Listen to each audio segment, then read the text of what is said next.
If you have ever opened an app in the dark and felt safer because it was listening, you already understand why people trust tools like GhostTube. It is not just a novelty, it is a system. A clean interface built to translate the unseen into something readable. A way to turn silence into data and uncertainty into a result that feels concrete enough to hold in your hand. Most people believe that system is harmless. You download it, you calibrate it, you watch the numbers settle, you wait for a word to appear. And most of the time, that is all it is. A handful of readings, a random output, a moment of entertainment that dissolves the second you close the app, because the phone is familiar. The screen is bright, the language is clean. It makes the dark feel measured. But measurement is not the same as truth. A reading is not a presence. A word is not a voice. A spike is not an intention. They are representations. And representations are comforting because they give your mind something to organize. The problem is that systems do not need to be supernatural to become terrifying. They only need to be consistent. Consistent enough that you stop treating the output like noise and start treating it like information. A name you never said. A warning you did not ask for. A command that arrives before the thought finishes forming in your head. Most people explain those moments away. Algorithm, coincidence, sensor drift, pattern recognition. Small errors we tolerate, because the system still behaves normally often enough that we assume the strange moments are our fault. But what happens when the strange moment is not your imagination? What happens when the output is not random, not in a flashy way, not with theatrics or jump scares, quietly, in a way that still produces clean words, still gives you a steady signal, still looks, at a glance, like the system is functioning exactly as designed. Because the most dangerous failures are the ones that look normal, calibrated, verified, reliable. And once you trust a tool, you begin to follow it. You stay a little longer. You walk a little deeper. You ignore the feeling that tells you to leave, because the screen has not told you to yet. You assume the app is documenting the environment.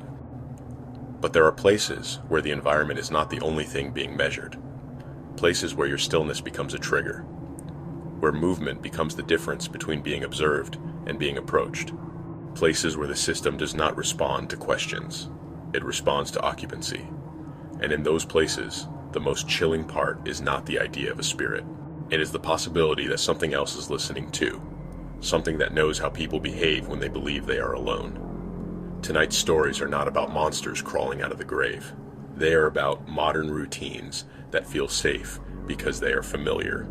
A couple filming in a haunted cemetery for a YouTube channel until the words on the screen stop sounding like entertainment and start sounding like an emergency. A data analyst running controlled tests in a closed parking garage until she realizes the only time the app speaks is when she stops moving.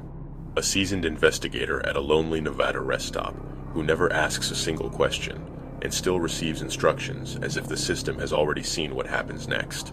Because the most frightening thing about GhostTube is not what it claims to detect. It is what it might notice. It might notice patterns you do not. It might notice where danger gathers. It might notice the moment a place becomes a trap, and the moment you become part of it.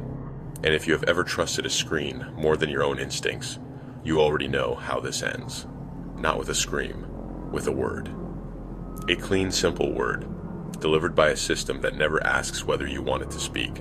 Tonight, these are 3 stories about that kind of warning. 3 nights where the app didn't predict the supernatural.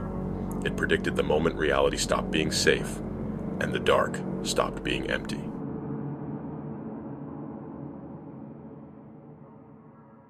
Story 1. False Curiosity.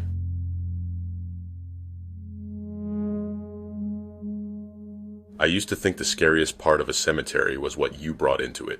Your own head, your own memories, your own need to see something that wasn't there. That was the entire premise of our channel. Ghost Hunting with the Bells. Christina had named it, in a burst of optimism, like we were some kind of wholesome couple brand, instead of 2 people filming in the dark so strangers could comment.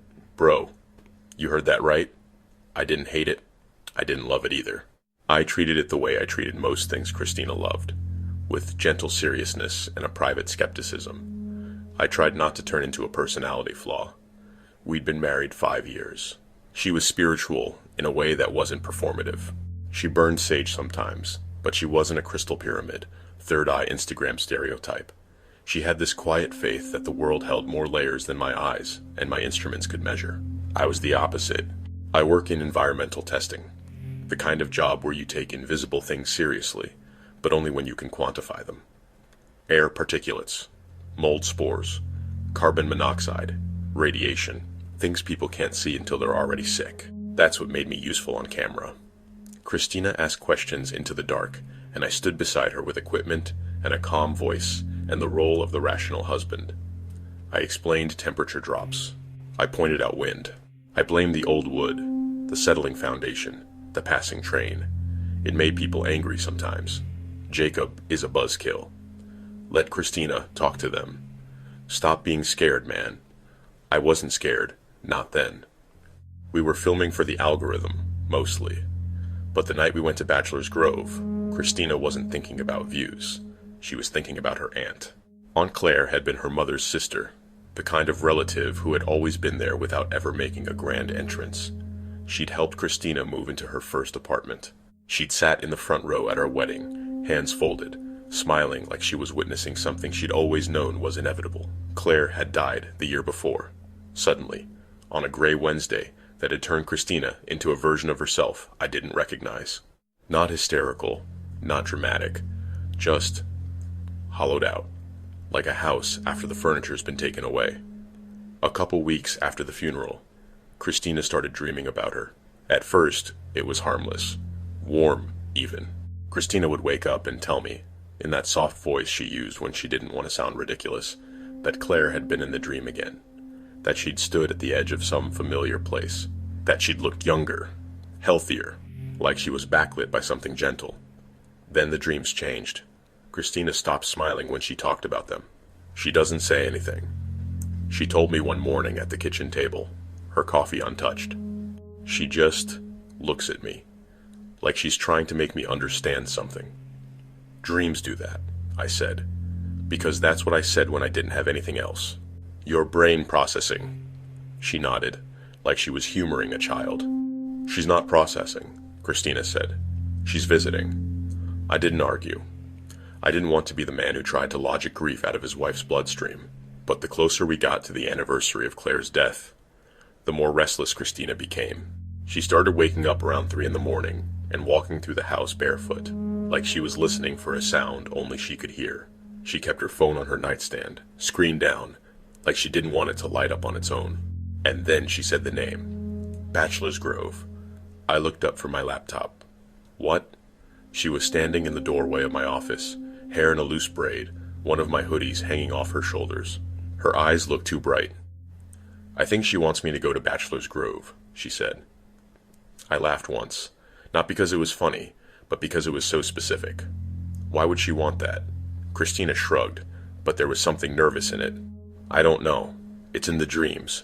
I can't explain it. It's always the same place. The trees, the path, the way the fog sits low. You've never been there, I said. I know. I turned my chair back toward my screen, as if the conversation could be redirected. Bachelor's Grove is famous. People have filmed there for years. If it's in your dreams, it's probably because you've seen it online. I haven't, she said quickly. Too quickly. I swear I haven't. Jacob, I'm not trying to make content out of this. That was the thing. Christina could be theatrical on camera, in the way any creator becomes when they're trying to hold attention. But off camera, she wasn't someone who manufactured emotion. She didn't chase fear. She didn't even like horror movies. She was scared of her own dreams. So we agreed. On the 1-year anniversary of Claire's death, we would go to Bachelor's Grove Cemetery, film an episode for the channel, and Christina would try to talk to her aunt using GhostTube. That was the compromise. Grief and content, braided together like Christina's hair. GhostTube was an app people in our niche used constantly. It had different modes, different tools in it, all packaged in a sleek interface with reassuring words like calibration and reading and scan. I didn't believe it could talk to the dead. I believed it could do something else, something more mundane. It could create patterns out of randomness, and humans loved patterns. That was the true ghost story, of every ghost story. We left Chicago around 9 that night. Christina drove. She wanted control of the wheel, she said. She had a playlist of quiet songs she'd made herself, nothing dramatic, no spooky soundtracks. The night was cold enough that the windshield fogged whenever we stopped at a light, and the streetlights made everything look like it was underwater. When we hit Midlothian, the neighborhoods got quieter. Tree-lined streets, older homes, places where the dark felt deeper because there were fewer signs and fewer cars and fewer people awake. Bachelor's Grove sits inside the Rubio Woods Forest Preserve, and if you've never been, you might expect something obvious, like wrought iron gates and a big sign that says Haunted Cemetery this way. It's not like that. It's a clearing. A pocket of stones and trees and history tucked back from the road, hidden behind a small parking lot and a trail that curves into shadow. There were other cars there when we arrived. Of course there were. Bachelor's Grove was famous for that too. People came to film, to party, to scare each other. I saw 2 teenage boys with flashlights and a cheap camera rig, their voices too loud. I saw a couple standing close together by a minivan, the guy pretending he wasn't nervous. Another pair of people were setting up a tripod near the entrance. Christina glanced at them and then at me. "Not just us," she said softly. "That's good," I said, and meant it. More people meant more normalcy. More witnesses. Less chance of any truly weird, truly dangerous situation. We parked and gathered our gear. Christina had the main camera. I had my phone mounted on a small gimbal and a backpack with extra batteries, a flashlight, and a portable EMF meter I used for show. It was a real device, but it was also a prop. People liked props. Christina turned to me before we started down the trail. "Can we do this, respectfully?" she asked. "We always do," I said. She shook her head. "I mean it. This isn't for entertainment to me." I looked at her, really looked at her, and saw the tension in her jaw, the way her fingers were fidgeting with the hem of my hoodie. "We'll do it your way," I said. "We'll film, but we're not going to be loud. We're not going to provoke anything. We're not going to fake reactions." Christina exhaled like she'd been holding her breath all day. "Thank you." We hit record. The opening was simple. Christina introduced the location and the reason we were there. She said Aunt Claire's name on camera, and her voice trembled in a way she didn't try to hide. I stood beside her, calm, my role familiar. "Tonight is the 1-year anniversary of my aunt's passing," Christina said, her breath visible in the cold. "And for weeks, I've been dreaming about her. In my dreams, she's led me here. The cemetery looked the way cemeteries always do at night, only more cinematic. The fog was real, not a smoke machine effect. It gathered in low pockets between the headstones and drifted like it had a destination. The trees around the clearing were tall, their bare branches reaching inward like they were trying to close the space up. We walked deeper in. The ground was uneven, old roots pushing up through damp earth. Headstones leaned at odd angles. Some were cracked, some were so weathered their names were gone. The air smelled like wet leaves and old stone. Christina stopped near a cluster of graves and set the camera on the tripod. "This is where I keep seeing her," she said. "How do you know?" I asked, quietly. She pointed, not at a particular stone, but at a shape in the fog, a patch of darkness between 2 trees. "It's there," she whispered. In the dreams, it's always there. My rational brain cataloged the scene. Same place in dreams because the mind builds a consistent set. The fog and the trees could create the same visual every time. The human mind liked reusing environments. But Christina didn't look like someone indulging imagination. She looked like someone standing at the edge of a door. "Okay," I said. "Let's do the session." I pulled out my phone and opened GhostTube. The interface was clean. A dark background. Light text. A series of buttons for different modes. I chose one we'd used before, a kind of word output mode, paired with sensor readings. Christina believed the words could be spirit communication. I believe the words came from a bank, released based on algorithmic triggers or randomization, influenced by sound and movement and magnetometer fluctuations. Either way, it made for good footage. I hit start. The app ran a calibration sequence. A bar filled. A soft tone sounded. The words "ready" appeared. Christina sat on a flat stone near the tripod, hands folded on her lap. She looked down at the ground like she was gathering courage. "Aunt Claire," she said, voice barely above a whisper. "If you're here, can you speak to us? Can you use this app?" A beat passed. The screen stayed blank except for the baseline readings. Christina swallowed. "It's Christina. I'm here with Jacob." Another beat. Then the first word popped up. "Belle." I blinked. Christina's head snapped up. It said Belle. "It pulls common words," I said automatically. "We're the Bells." "It's not." Another word appeared. "Anniversary." Christina stared at the screen like it had grown eyes. I felt my stomach tighten. Not in fear, but in that involuntary way the body reacts to coincidence that's too clean. The logical part of me tried to grab hold of it. Anniversary was a common word. The app knew nothing about our calendar. It was just timing. A third word appeared. Claire. My mouth went dry. Christina's hands flew to her face.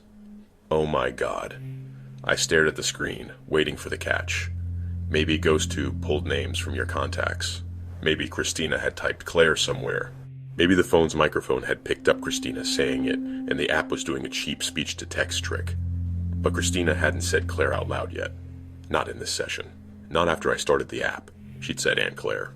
I scrolled quickly through the settings, as if I'd find an explanation hidden there. There was nothing. Just toggles. Sensitivity. Word bank frequency. Nothing that said, "We are about to freak you out using your personal data." Christina leaned forward, eyes wide. "Aunt Claire," she whispered, "is that you?" The app stayed still for a moment, like it was considering. Then the next word appeared. Leave. Christina's entire body went stiff. "I don't want to leave," she said, voice trembling. "I came here because you called me. Why would you tell me to leave?" The logical part of my brain tried to regain footing. Leave was common. It could mean anything. It could be random. But the timing was sharp. The sequence was too neat. Belle, anniversary, Claire, leave. It felt like a sentence. Christina looked at me, searching my face for permission to believe. "You're seeing this too," she said. "I'm seeing it," I admitted. "It could still be coincidence." The word changed again. Couple. Christina and I both looked around, instinctively scanning the fog. The cemetery wasn't empty. I could still hear distant voices, faint laughter. The teenage boys were somewhere to our left, deeper in. The other tripod group was closer to the entrance. We weren't isolated, not completely. But suddenly, all of it felt farther away. Christina's voice dropped. "Aunt Claire, are you warning us about someone?" I held the phone tighter. The glow from the screen lit my fingers, a cold blue-green. The app paused. Then, hunting. Christina's face went pale. My rational brain, my science-driven mind, tried desperately to push back. It's an app. It's random. It's a word bank. Hunting could refer to ghost hunting. Couple could refer to us. Leave could be because Christina is emotional. But the emotional part of me, the part that lived outside spreadsheets and sensors, whispered something else. This doesn't feel like random. Christina stood abruptly, knocking her knee against the stone. "Jacob, this isn't like our other sessions." "I know," I said, and hated how small my voice sounded. Another word flashed. Behind. The cold in the air suddenly felt sharper. I turned my head slowly, flashlight swinging, beam cutting through fog. Behind us, between two leaning stones, was nothing but darkness and mist. But the app hadn't said behind you. It had just said behind, like it was trying to keep the language simple. "Okay," I said, trying to keep my tone level. "We can wrap up. If Christina's uncomfortable, we can go." Christina didn't look at me. Her eyes were locked on the phone. The next word appeared. "Stay." She flinched. It said leave, and now it's saying stay. "That's exactly what random output looks like," I said, too quickly, desperate to force normality back into place. Then the word changed again. "Run." I stopped breathing. Somewhere in the distance, a laugh cut off abruptly. A voice called another name, sharp and loud, and then went quiet. Christina grabbed my arm hard enough to hurt. "Jacob." "Okay," I said, no longer caring about logic. "We're going."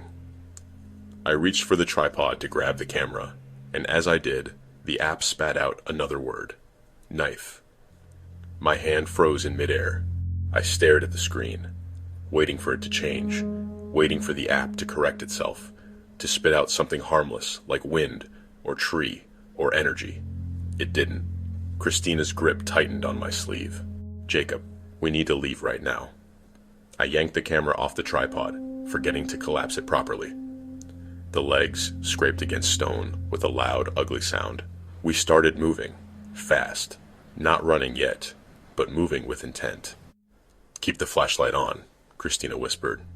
I am. We moved along the path toward the entrance. The fog thickened in patches, making the headstones appear and disappear like they were drifting. My heartbeat was loud in my ears. Behind us, something shifted. Not a dramatic crunch, not a Hollywood branch snap, just a soft movement, like someone adjusting their weight on wet leaves. I whipped around, flashlight beam flaring. Nothing. Christina kept walking, pulling me with her. Don't look, she hissed, like she believed looking gave it power. The teenage boys' voices were gone now. I realized that and my throat tightened. We were closer to where they'd been, yet there was no sound. Hey, I called out, voice breaking the rule of quiet we'd promised. You guys okay? No answer. We reached the edge of the clearing, and the trees opened slightly, revealing the parking lot beyond. Relief hit me so hard it made me dizzy. And then the sound came. A low, distant scream, muffled by fog and trees, cut off halfway through, like a hand had covered a mouth. Christina stopped dead. I felt my blood turn to ice. That was, she began. I know, I said. We started running. The parking lot was only a few dozen yards away, but it felt like a mile. The flashlight bounced wildly. The tripod legs clattered against my backpack.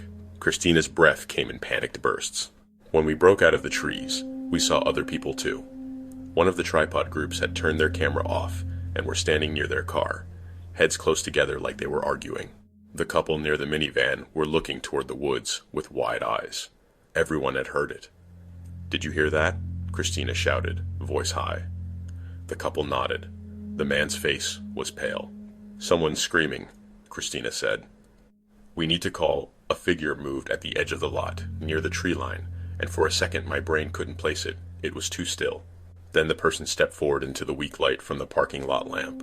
It was a man, average height, dark jacket, hood up, hands in his pockets. He wasn't running. He wasn't panicked. He was walking, slow, like he belonged there. My eyes locked onto his right hand as it shifted, as if adjusting something inside the pocket. Something long, metallic. My stomach dropped. Christina saw him too. Her fingers dug into my arm. Jacob, she whispered, and I could hear her fighting not to cry. The man stopped near the edge of the lot, just far enough away that the light didn't fully reach his face. He looked at us, then at the couple by the minivan, then at the tripod group.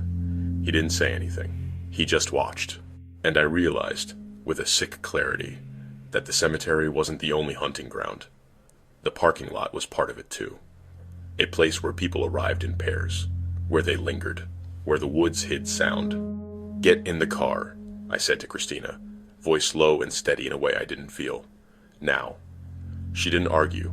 We moved quickly, not sprinting, trying not to look like prey. I fumbled my keys, hands shaking. The man took a step forward. The couple by the minivan got in their vehicle too, slamming doors. The tripod group hurried, their movements jerky. I got our car unlocked. Christina slid into the passenger seat. I climbed in and slammed the door, locking it instantly. The man paused again, head tilted, like he was deciding. And then, in the glow of the dashboard lights, my phone buzzed in my hand. GhostTube was still running. A final word appeared, bright and cold. Safe. Christina stared at it, tears in her eyes. Aunt Claire, she whispered. Thank you. I turned the key. The engine roared to life. The headlights flooded the lot, and for a brief second, the man's face was illuminated. It was expressionless, blank, like someone watching a documentary. Then he stepped back into the darkness, swallowed by fog. We didn't wait. We peeled out of the parking lot, tires spitting gravel, and didn't breathe again until the streetlights of Midlothian blurred past and the woods were behind us. We called 911 as soon as Christina could speak.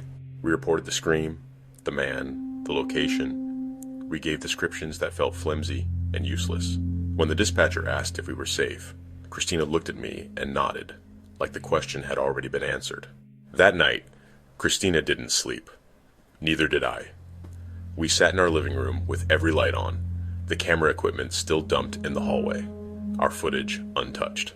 Around 2 in the morning, my phone buzzed again, a news alert, not local, not national, just a push notification from a small Midlothian outlet I didn't even remember subscribing to. Couple escapes attack near Bachelor's Grove Cemetery. Christina read it aloud in a shaking voice. The article was sparse. A couple had fled the cemetery grounds after hearing someone scream. They'd seen a man in the parking lot and drove away. Police responded. No suspect apprehended. No victims found, not that night. No victims found. The phrase sat in my mind like a stone. We never uploaded the video. We never even edited it. I watched the raw footage once, alone, a week later. I wanted to see if there was an explanation I'd missed, a pattern that made it less impossible. There wasn't. The words appeared when they appeared. They lined up too perfectly to dismiss. The scream happened right after. The man appeared right after. The world didn't bend. It didn't reveal a ghost in the fog, or a face in a window. It just aligned. 2 months later, another small report surfaced. A couple had been approached in a different cemetery outside Chicago by a man with a knife. They escaped. He vanished. Still not caught. Christina stopped asking to film. I stopped suggesting it. We rebranded the channel quietly. We shifted to abandoned places during the day. Historical sites. Old buildings with permission. Anything that didn't require night, fog, and the idea of inviting something unseen. Christina still dreamed about Aunt Claire for a while, but the dreams changed again. In the last one she ever told me about, she said she saw Claire standing at the edge of that familiar foggy path. Claire looked at her, expression serious, and then turned away, walking into the trees as if her job was done. Christina woke up with tears on her cheeks. She didn't say anything, Christina whispered. But I think she was saying goodbye. I wanted to tell Christina that grief does that. That the mind finds closure when it needs it. That Aunt Claire wasn't warning us through an app. That coincidence can be viciously precise, but I didn't. Because sometimes, late at night, when the house is quiet and Christina is asleep beside me, I think about that last word on the screen. Safe. Not because we were safe forever, just because we were safe enough to leave. And I wonder what the app would have said if we'd stayed long enough for it to stop being words and start being something else.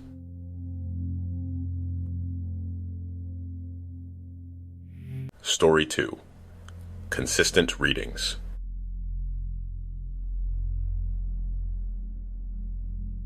I have always trusted patterns, not the kind people talk about when they mean fate, or the universe nudging you toward your purpose, but the kind you can chart, the kind you can replicate under controlled conditions, the kind that holds steady when you change one variable at a time.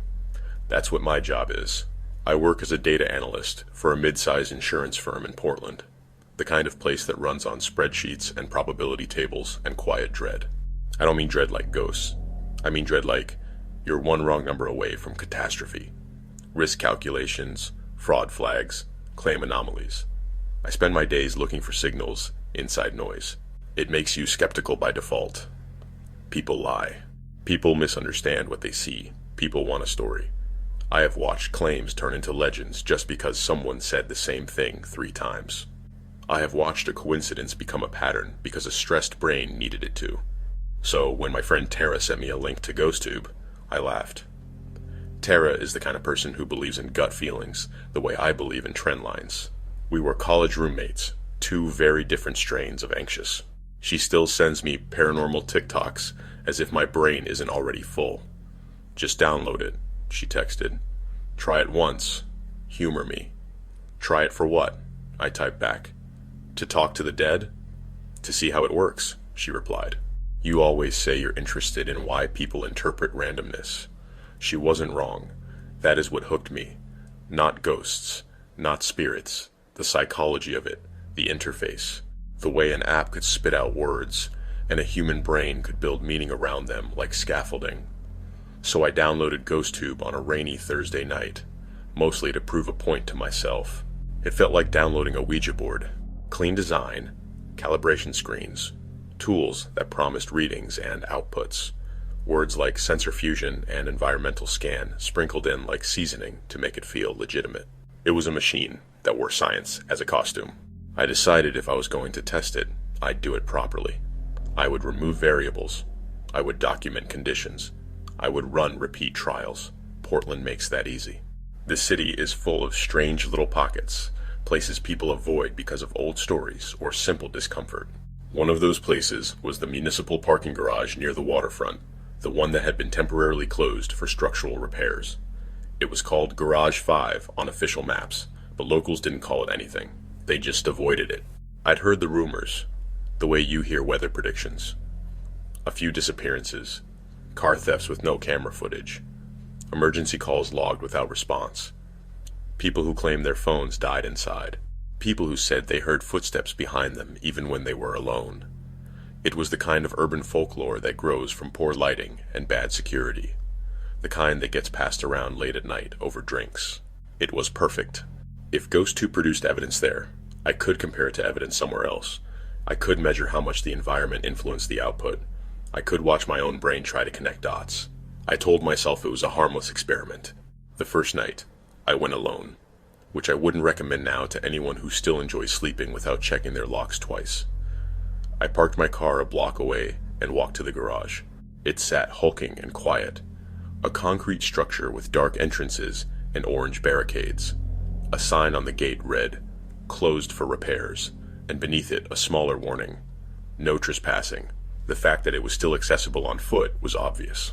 The gate had a gap where someone had pushed it aside. Someone had been there recently. You could see footprints in the damp dirt by the entrance.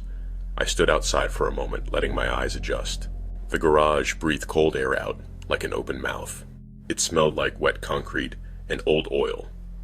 I set my phone on a small handheld tripod, hit record, and narrated out of habit. Not for an audience, not yet, but for my own documentation. "My name is Elena Morales," I said quietly. "It's Thursday, 11:42 p.m. I'm at Garage 5, located in Portland. The garage is closed. I'm here to test GhostTube under controlled conditions. I do not believe in ghosts. I believe in patterns." Then I stepped inside. The sound changed immediately. Outside, the city had been a distant hum of traffic and rain. Inside, everything was swallowed by concrete. My footsteps echoed upward through levels like I was walking inside a giant instrument. The lighting was sparse. A few dim overhead fixtures glowed weakly, some flickering like they couldn't decide whether to stay alive. Most of the garage was in shadow. I picked a starting point at the ground level near the main ramp. I opened GhostTube and started a session. The app calibrated. A bar filled. A soft tone confirmed it was ready. I stood still. Nothing happened for a full minute. No words. No spikes. The readings hovered near baseline. I moved 10 feet. Stood still again. Still nothing. I asked a question once, mostly out of courtesy to Tara's belief system. "If anyone is here," I said, feeling ridiculous, "can you say something?" The app spat out a word. "Alone." I laughed out loud. "Okay," I said to the camera. "That's funny. Coincidence. The app knows I'm alone because I'm literally alone." Then I walked up the ramp to the second level. It was on the second level that the first pattern appeared. I stood near a concrete pillar with faded yellow paint and waited. 30 seconds. A word appeared. "Stop." I frowned. I moved 10 feet to the left, toward a darker corner where the ceiling seemed lower. I stood still again. 30 seconds. Stop. My laugh didn't come as easily this time. I moved back toward the ramp and stood near the center line where the old parking spaces were marked. 30 seconds. Nothing. I moved back to the pillar. 30 seconds. Stop. I felt the first stir of interest. That quiet professional curiosity that overrides discomfort. "Okay," I murmured. "That's a pattern." I logged it in my notes app. Location: Level 2, pillar near northeast corner. Condition: standing still. Output: stop. I repeated the cycle 3 more times, changing variables. I walked faster. I walked slower. I stood still for longer. I held my phone higher, then lower. I turned the flashlight on and off. Every time I stood still near that pillar, GhostTube returned, stop, within a minute. I left the garage around midnight feeling satisfied. I had a pattern, a small one, likely explainable. Perhaps a magnetic anomaly near that pillar, a wiring issue, some sensor interference. The next day at work, I told Tara about it. "See," she texted back. "Something's there." "Something," I replied, "is a wiring problem. It's still interesting." "Go back," Tara wrote. "Try again." So I did. Night 2. Same rain, same damp cold, same echoing concrete. I went back to level 2, to the pillar. I stood still. 30 seconds. Stop. Exactly the same. I moved away. Nothing. Back to the pillar. Stop. I documented it. I measured how far from the pillar the output remained consistent. About 6 feet in a rough radius. And then GhostTube did something that made my skin go tight over my ribs. A second word appeared beneath stop. Behind. I froze. Not because I believed in ghosts, but because behind is a word that hijacks attention. It forces you to turn. It forces you to check. I turned slowly, flashlight beam sweeping the empty level. Nothing. Just long rows of spaces and concrete shadows. I laughed again, forcing it. Okay, that's the app being dramatic. But when I turned back to the pillar, GhostTube returned a third word. Waiting. That one stuck with me longer than I wanted it to. I left earlier that night. Night 3. I brought more gear. If I was going to prove this was environmental, I wanted more data. A portable EMF meter, a small temperature sensor, a second phone without GhostTube, running a simple magnetometer reading app. I felt faintly ridiculous, walking into a closed parking garage with equipment like I was some kind of investigator. But I kept telling myself this was about controlling variables. On the third night, I noticed something else. The garage was not as empty as it should have been. Not in terms of people. I didn't see anyone, but there were signs. A crushed cigarette pack near the ramp. Fresh footprints in damp dust. A half-empty bottle of water tucked behind a barrier like someone had left it there deliberately. Someone had been inside recently. That bothered me more than any ghost story. I did my tests anyway. The pillar gave stop. Behind. Waiting again. My EMF meter spiked slightly near the pillar, but not dramatically. My magnetometer app showed mild interference, but nothing that explained the word output repeating so cleanly. Then I tried something different. I stood still, and instead of facing the pillar, I faced the open space behind me. 30 seconds. Stop. 30 seconds. Turn. I swallowed. I turned my head, scanning. Still nothing. Then GhostTube output. Not safe. I stared at the words as if they might rearrange themselves into something rational. Not safe is not a neutral phrase. It is a conclusion. I backed away instinctively, stepping toward the ramp, my flashlight beam jittering now. I told myself, out loud, it's a word bank. It's a word bank. That's what kept me moving, without running. I made it out of the garage, and into the streetlight glow, with my heart pounding like I'd sprinted. That was the night I should have stopped. Instead, I went back the following week, because once a pattern gets into your head, it becomes personal. I had spent my career trusting patterns. If I ran from this one because it made me uncomfortable, what did that say about me? So I escalated the experiment. I started mapping the garage in a grid. I picked fixed points on each level. I stood still at each point for 2 minutes. I recorded outputs. I recorded EMF. I recorded temperature.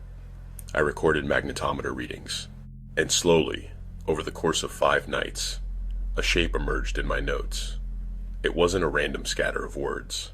It was a repeated cluster of activity points. On level 2, near the pillar. On level 3, near a stairwell that led to the closed upper levels. On level 4, near a corner where the security cameras had been removed. The readings repeated in the same places, but what truly made my stomach turn was not the repetition. It was the timing. The outputs only appeared when I stood still. When I moved, GhostTube went quiet.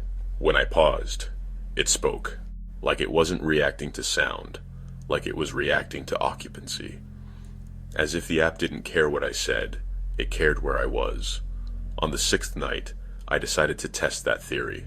I entered the garage and walked up to level 2, to the pillar. I started GhostTube and then walked away slowly, counting steps. I stopped every 10 steps and held still. 10 steps, nothing. 20 steps, nothing. 30 steps, stop. 40 steps, stop. 50 steps, nothing. The output zone was real. It was like an invisible boundary. Then I did something I still regret. I stood at the edge of that boundary and held still longer than usual, waiting to see what GhostTube would do. 30 seconds. Stop. 60 seconds. Stop. 90 seconds. A new word appeared. 2. My throat tightened. 2. What? I whispered, hating myself for engaging. Another word appeared. Standing. My flashlight beam swept the area. Empty. I forced myself to breathe evenly.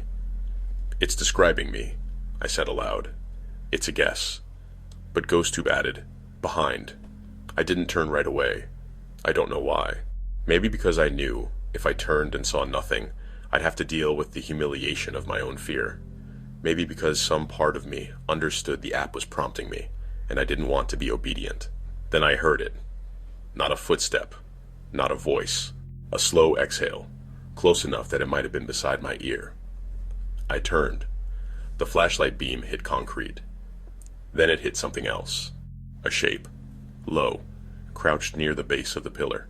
So still, it blended into shadow. A person. A man. Dark clothing. Hood up. His eyes reflected the light for a fraction of a second before he turned his face away. Every thought I'd had about ghosts evaporated. This was not paranormal. This was human. He had been there. Quiet. Watching. Waiting for me to stop moving. The way GhostTube only spoke when I stood still suddenly made horrifying sense. If I was moving, I was unpredictable. If I stopped, I became an opportunity. My hands went numb around the flashlight. The man didn't rush me. He didn't spring. He didn't even stand right away. He shifted slightly, like an animal deciding whether the prey was worth the energy. And GhostTube, bright in my hand, flashed a new word. Run. I ran. I didn't turn off the camera. I didn't pack gear.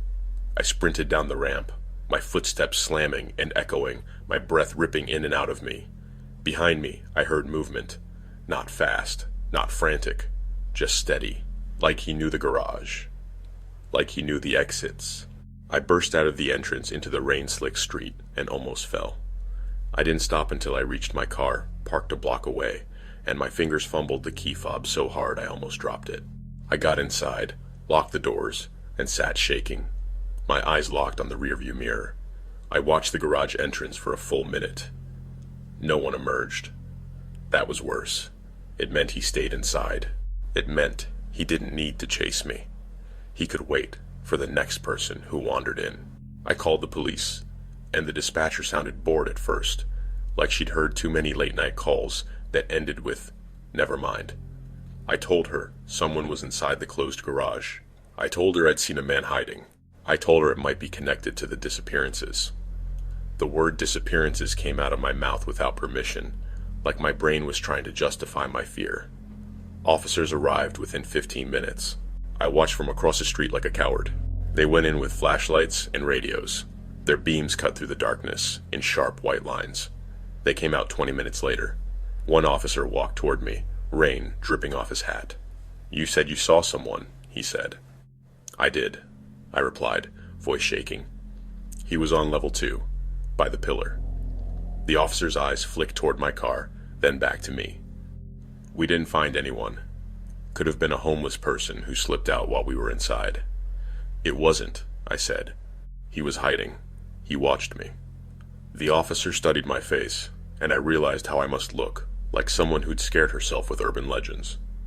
"You got any footage?" he asked. I nodded too quickly. "Yes. I recorded. My phone. The app, too. It said things." The officer's expression tightened slightly. "What do you mean, the app said things?" I swallowed. If I said GhostTube, I'd lose him. If I said Ghost app, the conversation would turn into a polite dismissal. So I said, "I have video, and I have data." That got his attention. He took my statement, He asked for the footage. He wrote down details. Dark hoodie, average build, male. He told me to stop going inside. I promised I would. 2 months later, Tara texted me at 7:13 a.m. They caught him, she wrote. I sat up in bed, heart instantly awake. Who? I typed. The guy. Tara replied. In that garage. You know the stories. Assaults. They arrested someone. I saw it on the news. I opened my phone and searched. The article was short. A man, wanted for multiple assaults, had been found hiding in an abandoned structure near the waterfront. He was taken into custody. Investigators believed he'd been using closed buildings to avoid detection. The article didn't mention Garage 5 by name, but the description matched. They hadn't caught him the night I called. They caught him later. After another assault elsewhere, I should have felt relief. Instead, I felt something heavier, something that settled in me like damp concrete, because I realized the garage had been a system. It had rules. It had blind spots. It had routines. It had spaces where people could vanish for long enough that no one noticed until it was too late. And GhostTube, for all its nonsense and word banks, had done one thing with eerie consistency. It hadn't talked to the dead. It had marked where danger waited. I didn't open the app for weeks after that. I couldn't. The idea of it made my stomach clench. But eventually, because I'm me, I went back through my footage, frame by frame, looking for anything I'd missed. There was a moment on the 6th night, right before I saw him, where the camera caught the pillar in the corner of the frame. At first, I thought it was empty. Then I paused the video and zoomed in. There was a shape at the base of the pillar, so still and dark it looked like a shadow. If you didn't know what you were looking for, you'd miss it. Your brain would file it under concrete texture and move on. A person, and on the screen, GhostTube's words sat bright and clean. 2, standing, behind. It wasn't a ghost. It was worse, because it was real. The last thing I noticed, the thing that keeps me from ever trusting my own rational certainty again, was a detail in the data that I hadn't thought mattered. In all my sessions, GhostTube never once flagged me as the source of activity. Not once did it output my name, or woman, or Elena, or speaker. It did not describe me. It described the spaces around me. It described the corners, the blind spots, the places where someone could stand, unseen, long enough to turn a pattern into a disappearance. And that is the part I still can't chart. Not because it's supernatural, because it suggests something I don't want to believe. That the world is full of invisible shapes, waiting just outside the edges of our attention, and all it takes is one quiet moment of stillness for them to decide you're part of the pattern.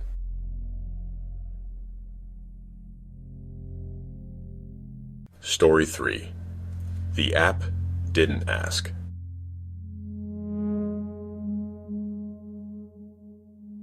I've spent most of my adult life in the quiet places people avoid, not because I'm brave, because I'm methodical.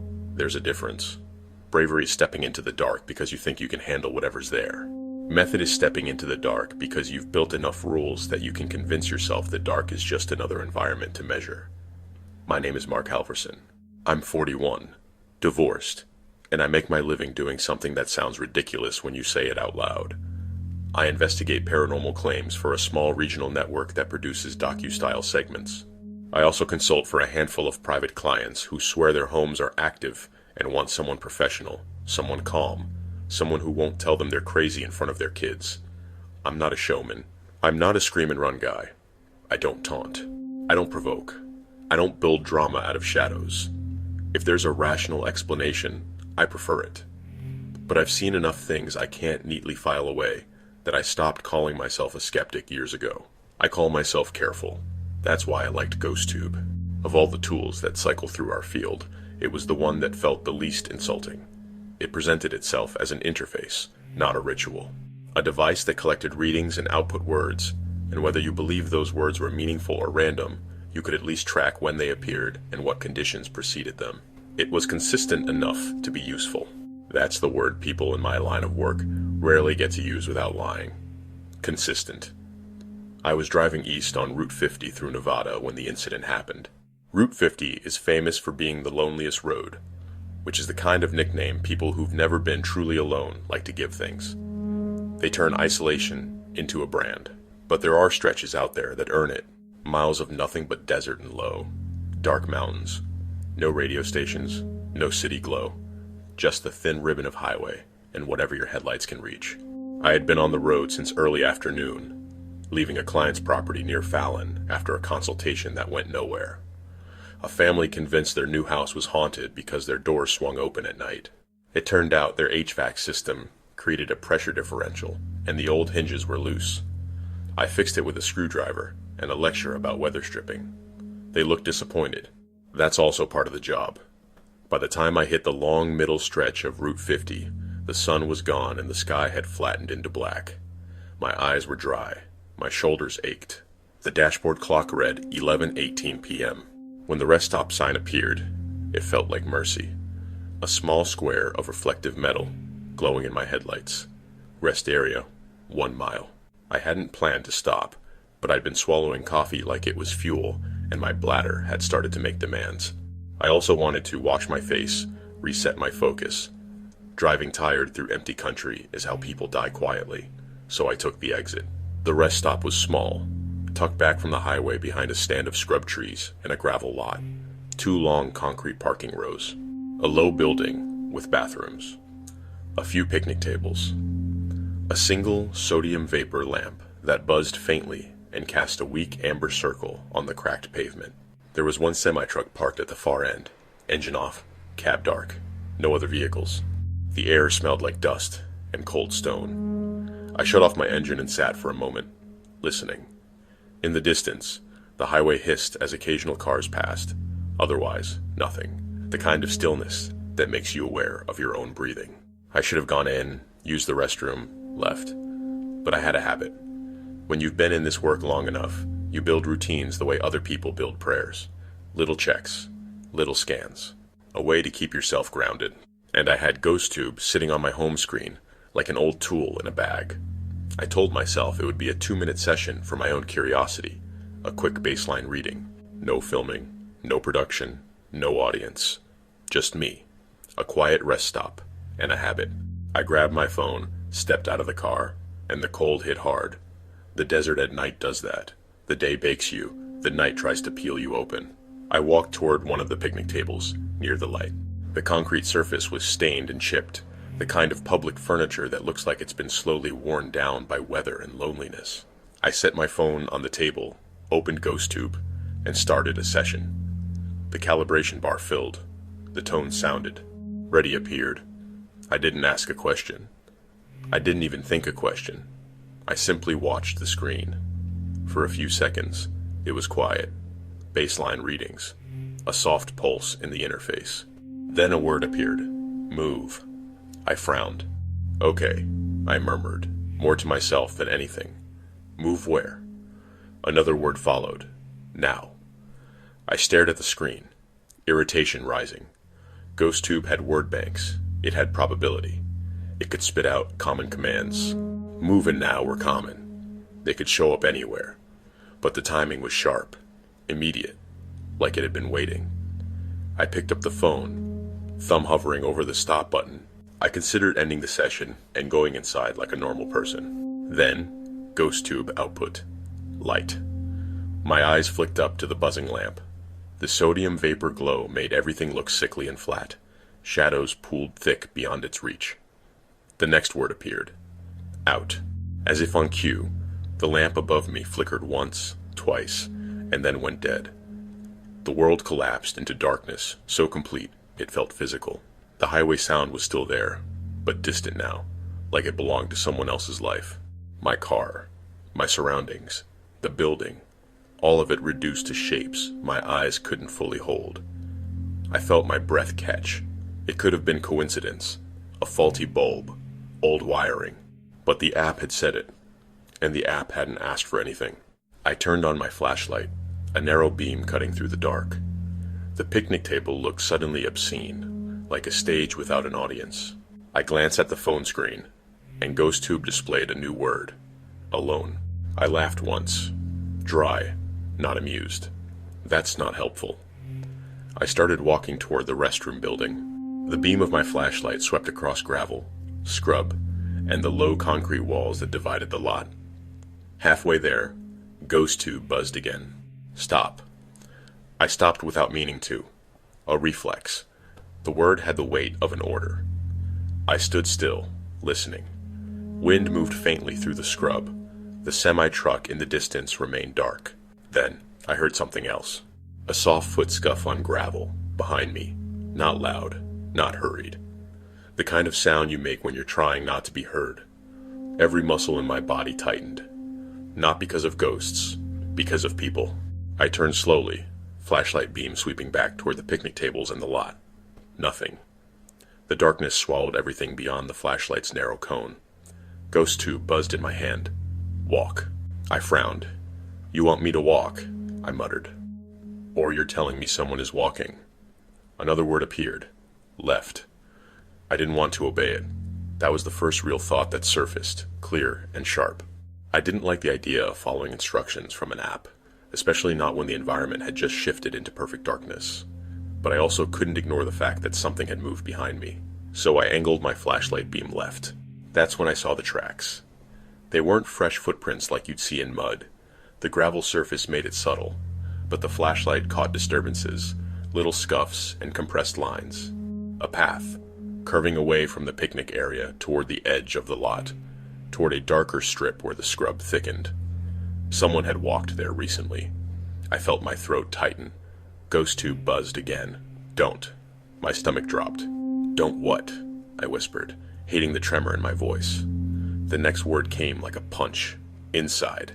I stared at the restroom building, its windows dark, its doorway a black rectangle.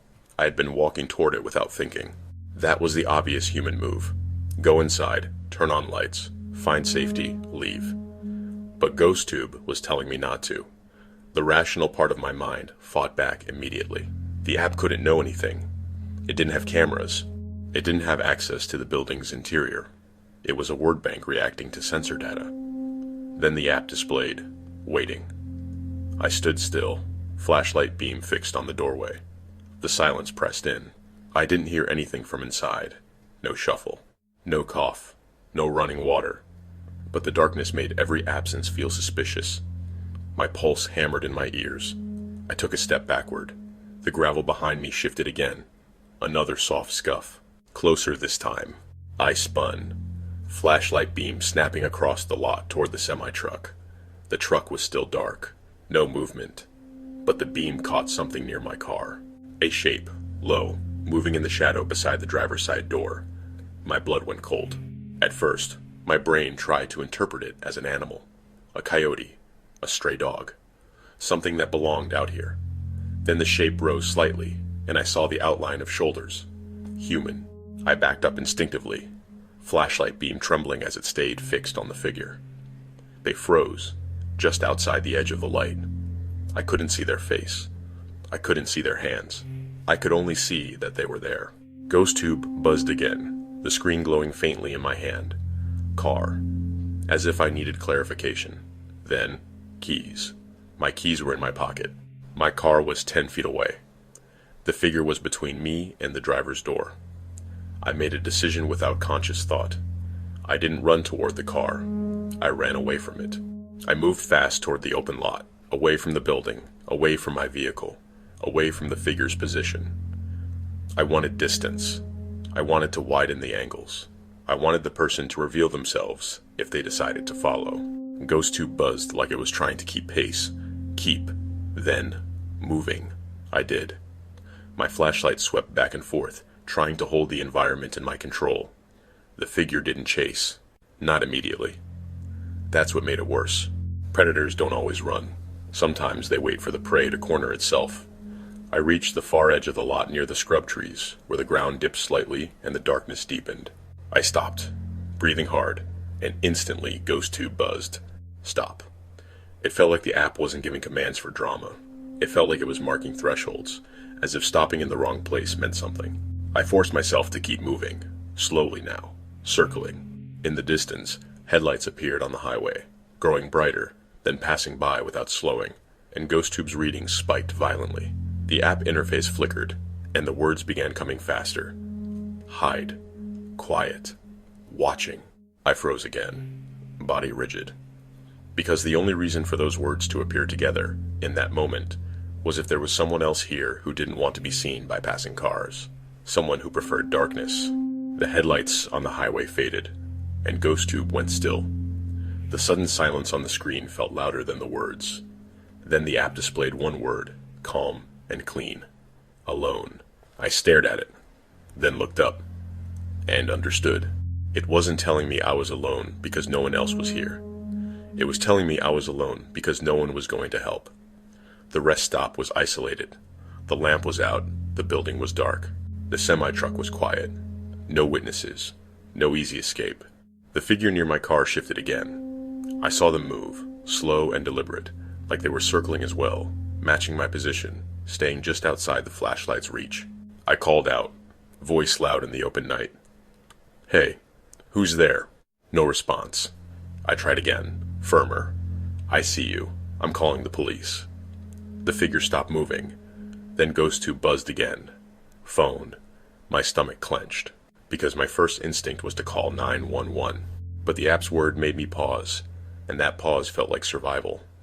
My phone had service maybe. Out here, service was a question mark. The app knew nothing about that, unless it did. Unless it wasn't talking about my ability to call. Unless it was warning me about my phone as a beacon. The glow, the sound, the movement, the distraction. GhostTube displayed, down.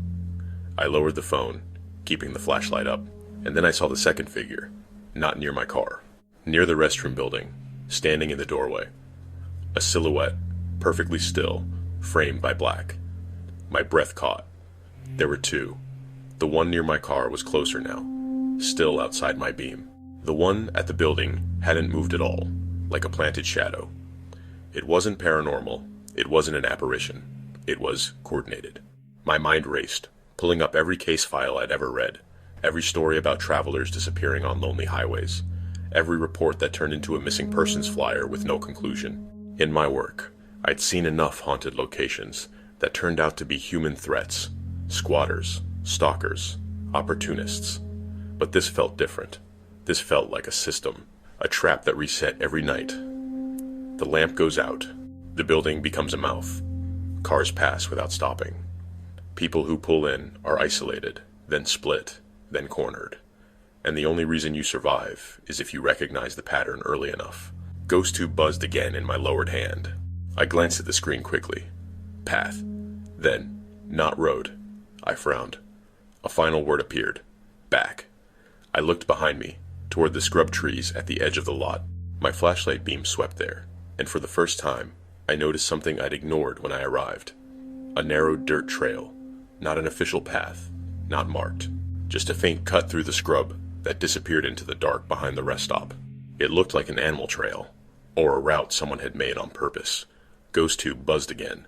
Go. My body moved before my mind finished debating. I stepped toward the trail, flashlight beam fixed ahead, scanning for anything that moved. The figure near my car shifted, reacting.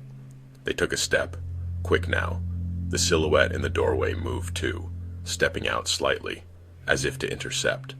I didn't run in a straight line. I angled into the scrub, keeping the flashlight low to see the ground. The trail was uneven. Rocks and dry brush grabbed at my boots. My breath ripped in my chest. Behind me, I heard footsteps. Fast now, gravel crunching. I ran harder.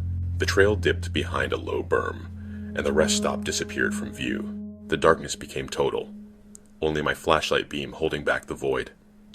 The air smelled sharp, like dust and sagebrush. I ran until my lungs burned and my legs shook. I didn't stop until I reached a small rise where I could see the highway again through sparse trees. Headlights passed, still moving, still indifferent.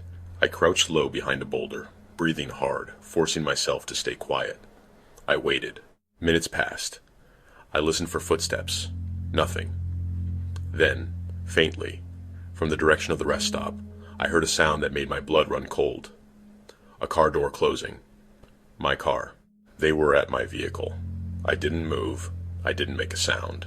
I watched the highway, praying for a passing car to stop, praying for a state trooper, praying for anything that would shift the balance.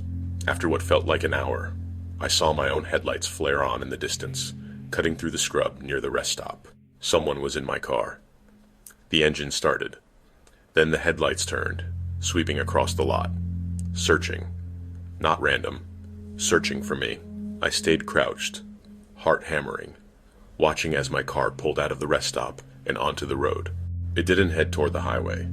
It turned the opposite direction, deeper into the dark. I sat there shaking until the taillights vanished completely. Only then did I dare stand. My phone was still in my hand. GhostTube was still running. The screen dimmed to save battery. I looked at it, half expecting it to be blank, half expecting more instructions. Instead, it displayed a single word: alive. I swallowed hard. I turned off the app. Not because I was angry at it. Not because I believed it was supernatural. Because I didn't want to see what it would say next. I found my way to the highway on foot, following the faint glow of passing headlights like a lighthouse. I walked for nearly 40 minutes before someone finally pulled over. A middle-aged man in a pickup with tired eyes who looked at me like I was either dangerous or pathetic. "Where's your car?" he asked. "It's gone," I said. He stared at me. "You okay?" I nodded. "I need to call the police." He let me in the truck, and when we drove back toward the rest stop, I saw the dark lot from the road. The building sat quiet. The lamp remained out. The semi-truck was gone. No one was there. The police took my report. They asked questions. They nodded in the way officers nod when they've heard too many stories that can't be proved. They filed it under theft, likely. They told me they'd look for the vehicle. Weeks later, construction crews working near that stretch of Route 50 found human remains in a shallow wash not far from the rest stop. The news article was brief, careful with language. Unidentified, under investigation, no suspects named. They never connected it to my case publicly. Maybe it wasn't connected, but I knew what the pattern felt like. I knew what a system felt like when you stepped into it and realized too late that it had been built for you. I deleted the GhostTube session that night. I wiped the footage. I wanted nothing on my phone that linked me to that rest stop, as if evidence itself could invite the experience back into my life. But I didn't uninstall GhostTube. That's the part I've never explained to anyone. I kept it there, like a scar you keep touching just to remind yourself it happened. Months later, in a different state, I tried to open the app again in a controlled environment. Daylight, a public place, a crowded parking lot. I wanted to prove to myself that it would behave like it always had. It wouldn't. It refused to calibrate. The bar stalled. The screen stayed on ready and never moved. I tried again that night in my hotel room. Door locked, curtains drawn. It calibrated instantly. The first word it displayed was the same word it had used at the rest stop, the word that had stopped being a description and become a sentence. Alone. I stared at it for a long time, my throat tight. Then I turned the app off again. I still have GhostTube on my phone. I don't open it in public. I don't open it around other people. I don't open it when there's light. Because I learned something out on Route 50 that I don't think most people want to accept. The horror isn't that an app can talk to ghosts. The horror is that an app can recognize when you've stepped into a place where people vanish, and it can tell you what to do to survive, as if it's seen this pattern play out enough times to know the rules. And the worst part is not that it warns you, it's that it never asks whether you want to know.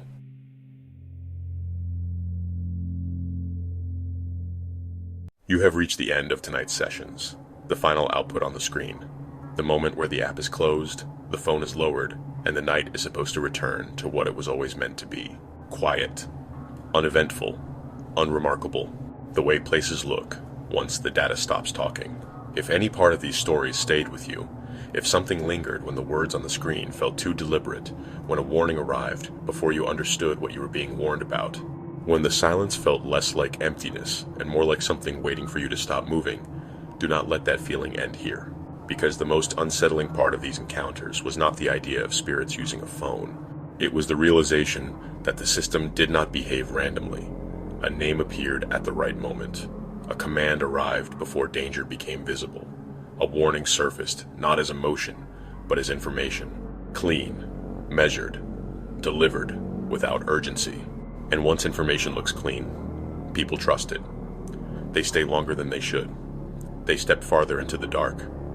They stand still to see what happens next, because the screen has not told them to leave yet. The danger in these stories was never loud. It did not announce itself with violence or spectacle.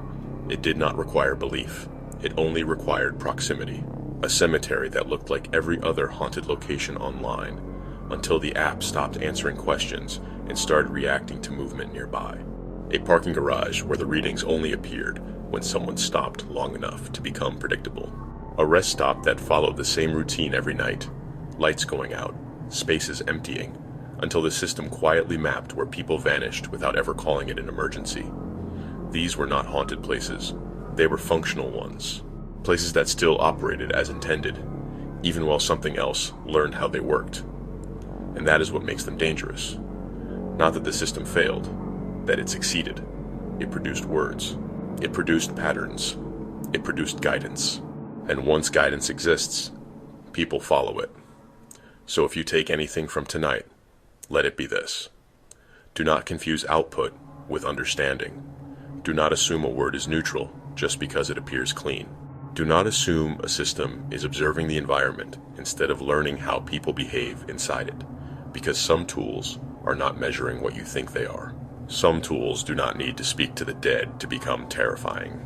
They only need to recognize when you are alone, when you have stopped moving, and when the space around you has become quiet enough for something else to step closer. Subscribe if you want to continue examining the systems beneath ordinary life, the interfaces we trust without question, the routines that turn danger into procedure, and the moments where technology does not create the horror, but notices it. Let me know in the comments which story stayed with you the longest. The warning that arrived too early, the readings that only appeared when someone stopped, or the instructions that came without a single question being asked. The moment you realized the app was not responding to curiosity, but to opportunity. Like the video so these stories reach others who still believe danger always announces itself, with noise, with chaos, with something unmistakable, and not with a calm interface that looks like it is functioning exactly as intended. And if you have your own experience, a place that felt wrong only after you stood still, a reading that made sense too late, a moment where a tool seemed to know something before you did, you are always welcome to share it. Send your experience to the business email in the channel bio, and it may become part of a future Entity Shadows episode. Thank you for listening, for staying with the quiet warnings, for paying attention to what happens when systems stop answering questions and start giving instructions.